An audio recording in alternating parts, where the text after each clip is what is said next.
Guys, welcome to the love and light 369 tarot. कैसे हैं आप सभी? आई होप आप सभी अच्छे होंगे गाइस और अपनी लाइफ में आगे बढ़ रहे होंगे। सो गाइस, रीडिंग का टॉपिक है करंट एनर्जीज, करंट फीलिंग्स क्या है उनकी, जिनके बारे में आप सोच रहे हो वही हम देखेंगे। और गाइज एक टाइमलेस रीडिंग है, जब भी आपको मिले आप इसे देख सकते हो। एक जर्नल रीडिंग है, सो ज़रूरी नहीं है कि सभी के साथ रेजोनेट करे। हो सकता है सभी के साथ करे, हो सकता है किसी किसी के ही साथ करे। सो प्लीज़ पॉजिटिवली रीडिंग को देखें और जितना हो सके उतना पॉजिटिव वाइब्स इस रीडिंग से ले जाने की कोशिश करें। सो लेट्स सी गाइज, देखते हैं क्या आता है रीडिंग में।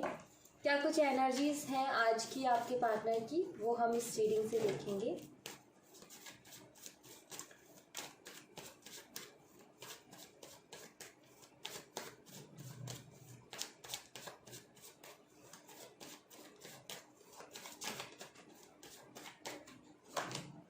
Six of Swords and Queen of Swords. Okay.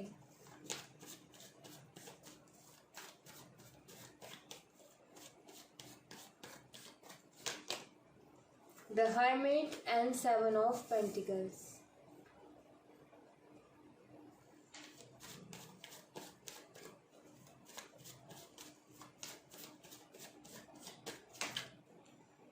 Four of Cups and Page of Cups.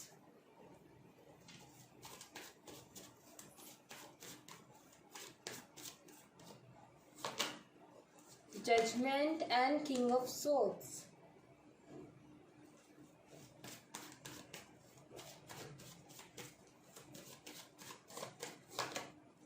Temperance and Nine of Cups.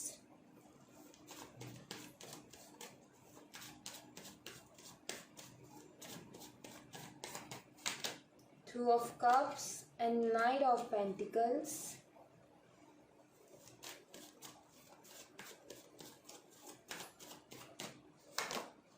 Three of Swords.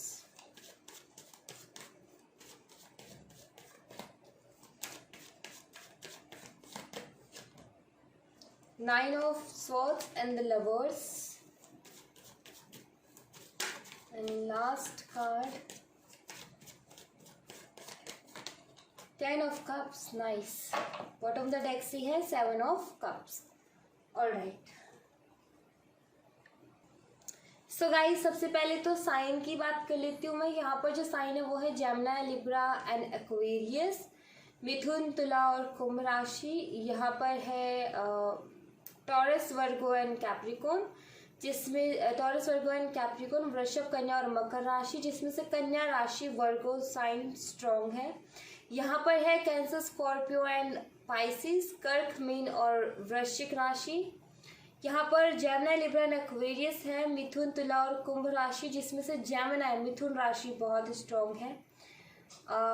यहाँ पर अगर मैं देखूँ तो वॉन्ट का कार्ड मुझे नहीं दिख रहा। फायर साइन से कोई भी कार्ड मुझे यहाँ पर नहीं दिख रहा है। बट हाँ, एरीज, लियो एंड सैजिटेरियस में से सैजिटेरियस, धनु राशि स्ट्रॉन्ग है यहाँ पर। ऑलराइट, एक साइन ज़रूर मुझे फायर साइन का दिख रहा है, अदरवाइज मुझे और कोई कार्ड यहाँ पर वॉन्ट का नज़र नहीं आ रहा है। ओके, सो आपके पार्टनर की current energies, this will I feel कि आपने कुछ ना कुछ क्लियर इनको बोला है। सबकी सिचुएशन अलग हो सकती है और एक सिचुएशन जो मुझे यहाँ पर दिख रही है वो ये हो सकती है कि आपके पार्टनर जो है ऑलरेडी मैरिड है, ओके, या फिर फैमिली की दबाव की वजह से किसी और से शादी के लिए रेडी है। आपकी सिचुएशन में जिनकी भी ये सिचुएशन है उनके लिए बता रही हूँ मैं, क्योंकि एक सिचुएशन मुझे यहाँ पर दिखी। दरअसल ये है कि आपको भी नहीं छोड़ना चाहते और अपने फैमिली के डिसीजन को, या फिर ये जिनके साथ मैरिड है ये उन्हें भी नहीं छोड़ना चाहते। आपको भी रखना चाहते हैं, उन्हें भी रखना चाहते हैं। एक तरीके से क्या है कि ये आपको कुछ ना कुछ ऐसा बोल रहे थे कि होता है ना कि आज नहीं कल, कल नहीं परसों, ये सारी चीज़ें चल रही थी। बट फाइनली आपने कहीं ना कहीं इनको ये क्लियरली बोल दिया कि ऐसा नहीं चलेगा। अगर कोई क्लियर डिसीजन ले सकते हो तो ठीक है, वरना तुम्हें जो अपनी लाइफ में ठीक लगता है वो तुम करो। मुझे ठीक लगता है ये कि कल, आज नहीं कल, ये चीज़ मुझे नहीं चाहिए। मुझे क्लियरिटी चाहिए अपनी लाइफ में। क्लियरिटी हो तो बात करना है, वरना मत करना। सो ये कुछ एनर्जी मुझे यहाँ पर दिख रही है आपकी तरफ से। अब ये सब लोगों की सिचुएशन में अलग होगा। जैसे कि हो सकता है ये मैरिड ना हो, आप दोनों ही अनमैरिड हो, ठीक है, बट हमेशा ये मेरी फैमिली की जिम्मेदारियाँ, इन सब के बारे में बात करते रहते हैं और हमेशा आपने इनका सपोर्ट किया है कि ठीक है, तुम्हारी फैमिली, तुम्हारी जिम्मेदारियाँ, तुम्हारा पर्सनल काम, तुम्हारे पर्सनल इश्यूज, आपने हमेशा इनको सपोर्ट किया। बट आपको लगता है कि कुछ ज़्यादा ही हो गया, ठीक है, इसकी वजह से ये कुछ ज़्यादा चीज़ों को लाइटली ले रहे हैं, आपको ये फील होने लगा धीरे धीरे करके, जैसे कि ये आपको इग्नोर कर रहे हैं, आपको ऐसा फील होने लगा। देन फाइनली आपके मन में भी एक तरीके का गुस्सा, या फिर मैं बोलूँ कि ठीक है, अगर तुम्हारी जिम्मेदारियां हैं तो ठीक है, जिम्मेदारियां मेरी भी हैं। अगर तुम्हारी फैमिली तुम्हें प्यारी है तो ठीक है, फैमिली मुझे भी अपनी प्यारी है। सो कहीं ना कहीं थोड़ा सा जो आपने हमेशा अपना जो सॉफ्ट साइड है ना, वो इनको दिखाया है। लेकिन आई फील कि इनके बिहेवियर के बाद में आपने अपना जो एक एग्रेशन वाला जो आपका नेचर है, या फिर मैं बोलूँ कि जो क्लियर आप बात करते हो, आप हमेशा हर सिचुएशन में बात को संभालने की कोशिश करते हो, बट जब जो सिचुएशन हो गई या फिर कोई भी बात हो गई, जब सर से ऊपर जाते हो तो आप कहीं ना कहीं क्लियर बोल देते हो कि अगर तुम ऐसा करोगी तो भाई मैं भी फिर वैसे ही करूँगी, क्योंकि जिम्मेदारी सिर्फ तुम्हारे पास नहीं है, जिम्मेदारी मेरे पास भी है, राइट। सो इनके बिहेवियर की वजह से स्ट्रिक्टली आपने कुछ ना कुछ क्लियर इनको बोला है। एंड इसके बाद में अब देखो, मैंने यहाँ पर 2 सिचुएशंस बताई, ज़रूरी नहीं है कि 2 सिचुएशंस आपकी हो, बट ऐसा कुछ भी, ऐसी कोई भी सिचुएशन हो सकती है जहाँ पर आपने इनको स्ट्रिक्टली किसी चीज़ के लिए बोला, जो कि आज तक आपने कभी इनको नहीं बोला। आपने हमेशा इनको प्यार से और बहुत सॉफ्टली ट्रीट किया।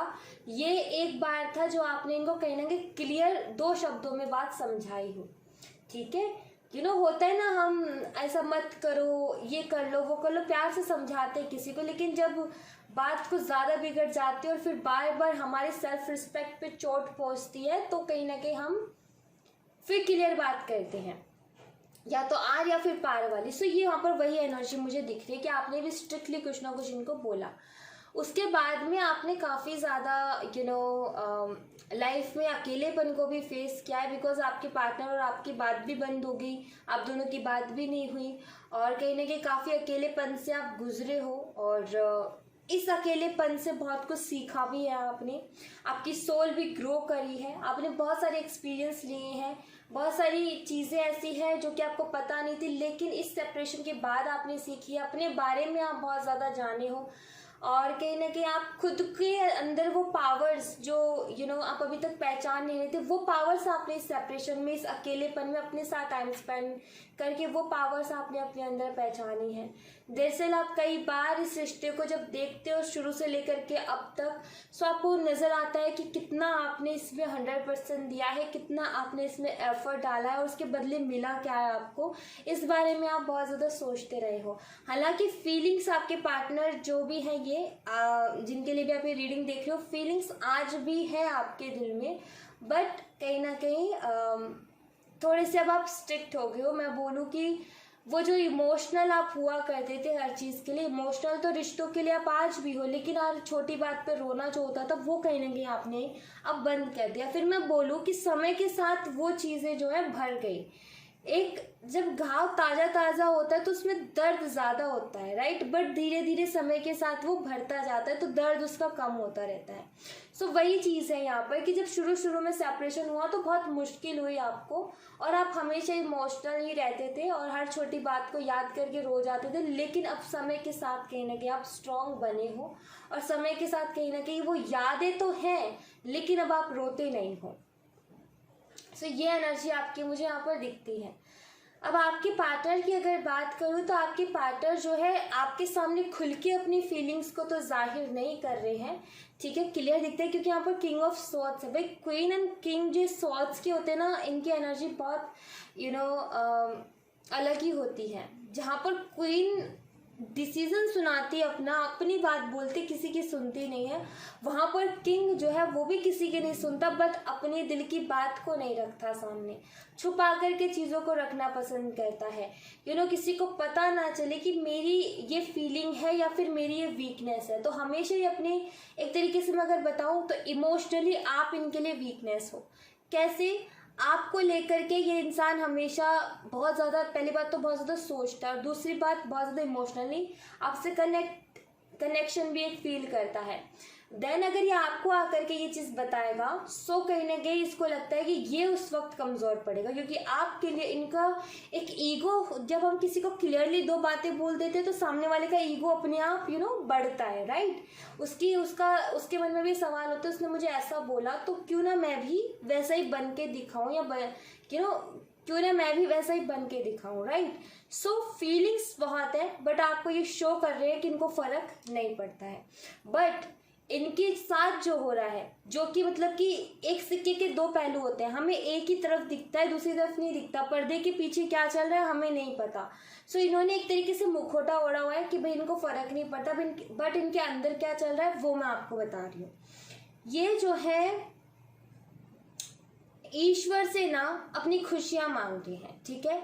दरअसल ये शो भी करते हैं इस चीज़ को, और ये चीज़ आपको भी मालूम है कि इनके पास भी कोई कमी नहीं है।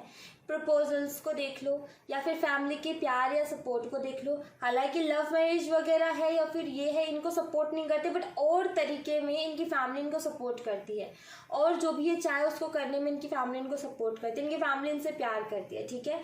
ये भी जताते और आपको भी पता है। बेशक आप दोनों के रिश्ते को मंजूरी ना मिल जाए, बट इनको तो प्यार करती है। दूसरा, प्रपोजल्स भी बहुत है। ये गुड लुकिंग भी है, अट्रैक्टिव भी है, समझदार भी है, सब कुछ है, और इस चक्कर में जो है कमी नहीं है इनके पास प्रपोजल की। दरअसल प्रपोजल की कमियां तो आपके पास भी नहीं है, बट वो एक होता है ना कि उनका भी सोचना यही है, आपका भी सोचना यही है। सो कहीं ना कहीं कमी इनके पास सच में किसी चीज़ की नहीं है, फिर भी उसके बावजूद भी कमी है, क्योंकि यहाँ पर सिर्फ 9 ऑफ कप्स है। अगर ये कार्ड जो 10 ऑफ कप्स है यहाँ होता तो मैं ये मान लेती कि आपके पार्टनर जो है अपनी लाइफ पे संतुष्ट है, उनको किसी चीज़ की कमी महसूस नहीं हो रही है।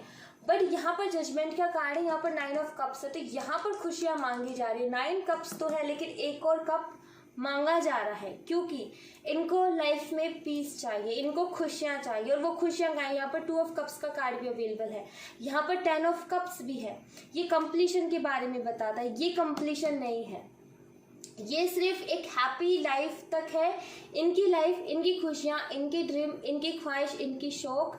लेकिन ये जो होता है ना कि एक टाइम आता है जहाँ पर शादी होती है, बच्चे होते हैं, और उसके आगे की जो लाइफ होती है, 10 ऑफ कप्स उस लाइफ को बताता है कि उसके आगे की अब जर्नी शुरू होगी, जो कि बहुत खूबसूरत होती है, राइट। सो वो कहीं ना कहीं इनको आपके साथ ही चाहिए, वो कहीं ना कहीं ये ईश्वर से मांगते हैं। सो ये चल रहा है इनके एक छुपाए हुए चेहरे के पीछे, जो आपको दिखाते हैं ना मुझे फर्क नहीं पड़ता, बट इनको कितना फर्क पड़ रहा है वो मैं आपको बता रही हूँ। इनको बहुत ज़्यादा फर्क पड़ता है। दरअसल इनको पता है कि आपने क्लियर बोला, तो इनको ये भी मालूम है कि कहीं ना कहीं गलती इनकी रही है। आपने जो भी बोला, जैसे भी बोला, पर सच बोला है, चाहे वो आपने कड़वा बोला, चाहे आपने गुस्से में बोला, चाहे कैसे भी बोला कि इनको तीखा जाकर के लग गया, लेकिन आपने बोला सच है, ये चीज़ इनको मालूम है। एंड इनको आप दोनों जब मिले होंगे तो आप दोनों के बीच में प्रोमिसेस हुए होंगे, क्यों आपने कहीं ना कहीं आप पहले से ही ऐसे इंसान रहे हो कि आपको डर लगता है कि कोई मेरी फीलिंग्स को हर्ट ना कर दे, कोई मेरा हार्ट ब्रेक ना कर दे। सो आप कहीं ना कहीं डरते हो, रिश्तों को लेकर के थोड़ा सा डर था आपका पहले, अब तो आप बहुत स्ट्रांग हो गए, लेकिन पहले था। जब आप इनसे मिले थे, जब रिलेशनशिप में आ रहे थे, सो कहीं ना कहीं आपने बहुत सारे प्रोमिसेस इनसे करवाए थे, आपने खुद भी किए थे जब आप दोनों मिले थे उस टाइम पे। इनको वो प्रोमिसेस भी आज याद आते हैं, और इनको पता है कि इन्होंने एक भी प्रॉमिस उसमें से पूरा नहीं किया, और जिसकी वजह से आपको काफ़ी ज़्यादा हर्ट हुआ है। सो आपने जो कुछ भी बोला, जो कुछ भी किया, इनको वो समझ में आता है कि आपने क्यों किया और किस वजह से किया। सो रिग्रेट तो है। अगर आप यहाँ पर 9 ऑफ सोर्ड्स का कार्ड देखो तो आप ये मान लो कि एक तरीके से इंसान परेशान है, इसको नींद नहीं आ रही, ये नहीं चाहता था कि रिश्ता इस तरीके से बिखरे। आप दोनों के बीच में जब क्लियर बात हुई उसके बाद में आप अकेलेपन से गुजरे, अकेलेपन से ये भी गुजरे हैं, ठीक है, अकेलेपन से ये भी गुजरे हैं। और इन्होंने भी कहीं ना कहीं बहुत सारी आपकी सोल ग्रो हुई है और इन्होंने भी बहुत सारी चीज़ें सीखी हैं, इन्होंने भी रियलाइज़ करी है अपनी मिस्टेक्स को। इनको शुरू में जब आपने बोला तो बड़ा तीखा लग रहा था और बहुत बुरा लग रहा था, लेकिन जब इन्होंने धीरे धीरे करके समय के साथ उस चीज़ को समझा तो इनको समझ में आया कि आपने ऐसा क्यों किया, क्योंकि आपने तो मिलते के साथ ही प्रॉमिसेस कर लिए थे, आपने तो मिलते के साथ ही पहले ही बोल दिया था कि ऐसे रहना है, मुझे ना ऐसा पर्सन चाहिए जो मुझे और मेरे दिल को संभाल सके, ना कि ऐसा जो मुझे मेरी फीलिंग्स को हर्ट करे। आपने हमेशा यही कहा कि मैं लॉयल रहूँगी या मैं लॉयल रहूँगा, तुम्हें भी वैसे ही रहना पड़ेगा। तो इनको वो सारे प्रॉमिसेस याद आए हैं एंड इनको ये रियलाइज़ हुआ है कि आप बहुत ज़्यादा बहुत ही इम्पॉर्टेंट हो आप इनकी लाइफ में, आपके बिना डेफिनेटली इनकम्प्लीट फील करते हैं। जैसे कि यहाँ पर 9 ऑफ कप्स जो कि इनकम्प्लीशन के बारे में ही बताते हैं, कंप्लीशन का कार्ड तो 10 ऑफ कप्स का है, जिसकी तो ये कामना करते हैं। आपके बीच में high level of soulmate connection हो सकता है, फिर ट्विन कनेक्शन होता है, क्योंकि यहाँ पर लवर्स भी है और 2 ऑफ कप्स भी है, ठीक है। सो कहीं ना कहीं उसी रिश्ते की ये मांग कर रहे हैं। दरअसल इसको मैं बोलूँ जो बीच में अधूरी छूट गई हैं चीज़ें, जो ख्वाहिशें, उन्हें ये पूरा करना चाहते हैं, इस रिश्ते को आगे बढ़ाना चाहते हैं, क्योंकि यहाँ पर 10 ऑफ कप्स का कार्ड है, कंप्लीशन चाहते हैं, रिकन्सिलेशन चाहते हैं और इस बारे में सोचते भी बहुत है। और कहीं ना कहीं इस रिश्ते को इस तरीके से बीच में अधूरा छोड़ने की वजह से इनको दुख भी बहुत है, सो भी नहीं पा रहे हैं, ये परेशान हैं ये। और आप दोनों के बीच में कुछ मीठी नोक झोंक होती होगी, एक दूसरे को छेड़ना चिढ़ाना, लाइक दिस, अलग अलग नेम्स, फनी नेम्स रख देना और एक दूसरे को थोड़ा सा ऐसा करना कि गुस्सा आए, ठीक है, गुस्सा दिलाना कि इसको गुस्सा दिलाना है, छेड़छाड़ करना, जो मस्ती चलती रहती है कपल्स के बीच में, वो जो पल आपने साथ में बिताए ना, उन पलों को ये बहुत ज़्यादा मिस कर रहे हैं। सो ये सारी एनर्जीज मुझे यहाँ पर दिख रही है एंड लेट्स सी, आपके लिए मैं एंजल्स की तरफ से देखूंगी कुछ कार्ड्स।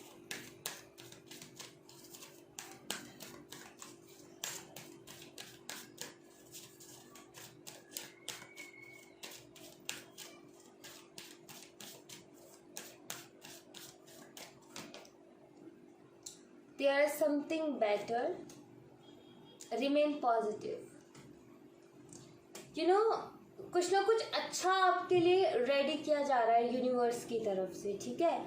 कहते हैं ना कि 5D में ना, अभी 3D में नहीं है, मतलब कि आपके सामने नहीं है, आपके साथ हो नहीं रहा, लेकिन 5D में ना आपके लिए कुछ ना कुछ बहुत अच्छा तैयार हो रहा है, ठीक है, बहुत कुछ अच्छा जो आप एक्सपेक्ट नहीं कर सकते, ऐसा कुछ आपके लिए तैयार किया जा रहा है 5D में।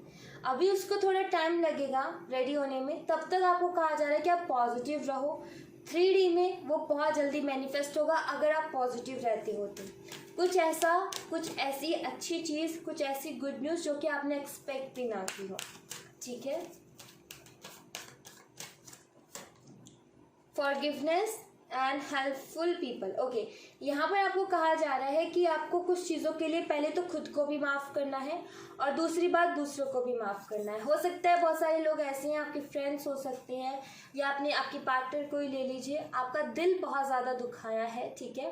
हो सकता है ये भी चल रहा हो कि कोई फ्रेंड है आपकी, ठीक है, जो कि कहीं ना कहीं जब आपको ज़रूरत पड़ी या फिर किसी बात को लेकर के उन्होंने आपका दिल दुखाया, सो आप कहीं ना कहीं उनसे गुस्सा होकर के बैठे हो, लेकिन उनको आपकी मदद की ज़रूरत है, ठीक है। सो आपको यहाँ पर एंजल्स बोल रही है कि आप उनको फॉरगिव करते हुए आप उनकी मदद करें, ठीक है, अगर ऐसा कुछ है तो। और अगर ऐसा कुछ नहीं है तो ये है कि आप माफ़ करें, जो हुआ जैसा हुआ छोड़ दें, लोगों ने जो किया उस पर ध्यान मत दें, आप अपने कामों को अच्छा रखो, खुद को मत बदलो। लोगों ने आपको कैसे ट्रीट किया, आपका क्या है कि लोगों ने मुझे ऐसे ट्रीट किया, अब मैं लोगों को वैसे ट्रीट करूंगी या करूंगा, उस चीज़ को छोड़ करके माफ़ करते हुए आप अपने कामों को, अपने कर्मों को अच्छा रखते हुए आप जैसे आपका जो रियल नेचर है ना, लोगों की मदद करना, उसको आप बनाए रखें, लोगों की मदद करें। और कभी ऐसा ना सोचे कि किसी ने मेरे साथ ऐसा किया तो मुझे वैसा करना है, नहीं, उसकी कोई ज़रूरत नहीं है। उसका जो कर्मा है उसको मिल जाएगा अपने आप। आपको अपनी कर्मा ठीक रखनी है, ठीक है। एंड लेट्स सी और कुछ कार्ड्स। ओके, ये खुद ही आ गया। If you believe, perfect timing. Okay, अगर आप बिलीव करते हो, खुद पर ट्रस्ट करते हो, यूनिवर्स पर ट्रस्ट करते हो, तो परफेक्ट टाइमिंग पे आपको सब कुछ मिलेगा। जो आप चाहते हो ना अपनी लाइफ में, आपको सब कुछ मिलेगा। जो आपने मांगा है वो भी मिलेगा। बट अभी परफेक्ट टाइमिंग तो आने दो। जो आपके लिए 5D में तैयार हो रहा है ना, वो 3D में आएगा, लेकिन उसके लिए परफेक्ट टाइमिंग की ज़रूरत है। आपको बिलीव रखने की ज़रूरत है खुद पे भी, ईश्वर पे भी, और पॉजिटिव भी रहने की ज़रूरत है। ऑलराइट, परफेक्ट टाइमिंग तक कम से कम आप पॉजिटिव सोचें, पॉजिटिव रहे। Ask your angels, no need to worry. यहाँ से अगर आपको क्लियरिटी मिलती है तो बहुत अच्छी बात है। और अगर आपको फिर भी कोई डाउट्स, कुछ क्वेश्चंस अपने मन में रह जाते हैं, तो आप अपने एंजल्स से आप उनके आंसर्स मांग सकते हैं। आपको डेफिनेटली कैसे भी करके, कहीं से भी करके एंजल्स आंसर देंगी ज़रूर आपके क्वेश्चंस का, ठीक है। सो यहाँ पर आगे ये भी बोला जा रहा है कि आपको किसी भी बात की चिंता करने की ज़रूरत नहीं है। चिंता वाली कोई बात ही नहीं है। जब आप खुद पे बिलीव करते हो, यूनिवर्स पे बिलीव करते हो, सो आपको चिंता नहीं करनी है। जब आपने सब कुछ यूनिवर्स के ऊपर छोड़ा हुआ है, जब आप सब कुछ यूनिवर्स को मानते हुए ही काम को करते हो, सो बस आप विश्वास बना करके रखो कि अभी जैसे ही टाइम आएगा वैसे यूनिवर्स मुझे देंगे। और यकीन मानो, बिल्कुल परफेक्ट टाइमिंग पे देंगे। अभी नहीं दे रही ना आपको जो चीज़ आप मांग रही हो, तो उसमें भी कोई ना कोई रीज़न है। अगर अभी दे दी जाएगी तो कुछ ना कुछ प्रॉब्लम्स आपको फेस करनी पड़ सकती है, लेकिन जब परफेक्ट टाइमिंग पे मिलेगा तो आपको कोई प्रॉब्लम फेस नहीं करनी पड़ेगी। स्मूथली आप उस चीज़ को, उस खुशी को एंजॉय कर पाओगे। मान लीजिए खुशी मिल भी गई और उसके बाद में भी उसके साथ टेंशन मिल गई, तो क्या करोगे? टेंशन खुशी के साथ तब मिलती है जब वो टाइम से पहले हमें कोई चीज़ मिल जाती है। जब हमें परफेक्ट टाइमिंग पे मिलती है तो टेंशन पीछे कहीं छूट जाती है, टेंशन का कहीं नामो निशान नहीं रहता और आप उस चीज़ को अच्छे से एंजॉय कर सकते हो। इसलिए चिंता मत करो, पॉजिटिव रहो, बिलीव रखो खुद पे, ईश्वर पे, परफेक्ट टाइमिंग पे सब कुछ होगा। ओके, सो या thank you so much guys. ये थी आप लोगों के लिए एक छोटी सी रीडिंग। आई होप आपसे रेजोनेट की हो, आई होप आपको पसंद आई हो। रेजोनेट की हो तो मुझे बताइएगा ज़रूर कमेंट बॉक्स में। पसंद आई हो तो लाइक ज़रूर कीजिएगा, चैनल को सब्सक्राइब करना मत भूलिएगा। मिलते हैं नेक्स्ट रीडिंग में, तब तक अपना ख्याल रखें। Bye bye, take care, see you again.